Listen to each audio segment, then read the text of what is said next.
Welcome once again, ladies and gentlemen, boys and girls, to Mysteries from Beyond the Other Dominion. I'm your host, Dr. Franklin Rule, and today we're going to tell you about a proposal to destroy the deadly Van Allen radiation belts, give you an update on the possible location of the lost continent of Atlantis, tell you about the gunshot dock of the Old West, and critique the 1939 mystery, Mr. Wong in Chinatown, starring Boris Karloff, and cover other intriguing subjects, time, of course, permitting.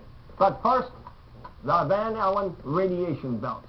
Now, they were discovered by Dr. James Van Allen of Iowa University back in 1958, and they consist actually not of two belts, but of two donut nut-shaped areas surrounding our planet. There's an inner and outer belt. The inner one extends 600 miles to 3,000 miles above Earth. The second one, 9,300 miles to 15,500 miles. Each contains highly charged electrons and protons, energetic particles that can prove lethal. And in between the two belts, indicated here by red dashes, are high-energy protons. So the atmosphere surrounding our planet is very deadly.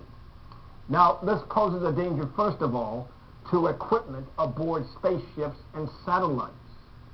Secondly, any astronauts passing through it, such as on voyages to the Moon, Mars, and beyond, could be adversely affected by such radiation. I should point out that the radiation in the outer belt is basically material from the solar wind. That in the inner zone is actually caused by cosmic rays striking particles in the upper atmosphere of Earth, which then go into the lower zone. Is there any way possible to dissipate them?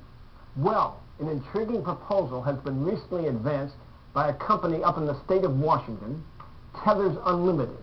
They propose dispatching by satellite humongous tethers. Each would be 62 miles long and then given a high voltage charge. These tethers would then attract and dissipate the various high charge, high energy particles in both the inner and outer Van Allen radiation belts. They figured that with 10 such tethers, it would take only 6 months to reduce the intensity of those belts by 95%, making them virtually harmless to man and machine. And I think it's amazing that we're already at this stage of astroengineering, because that very same technique could be used in the future for planets that have similar belts, such as Saturn, Jupiter, Uranus, and Neptune. And when we go beyond our solar system and encounter metasolar planets, we could transmogrify them into Earth-friendly planets by changing their atmospheres in a similar way.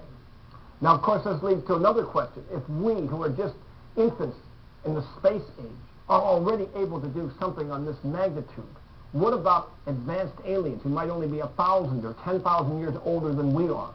They may have already been employing such measures, not necessarily high voltage tethers, but other techniques we cannot even fathom today to change the composition of other planets to make them friendly for their needs.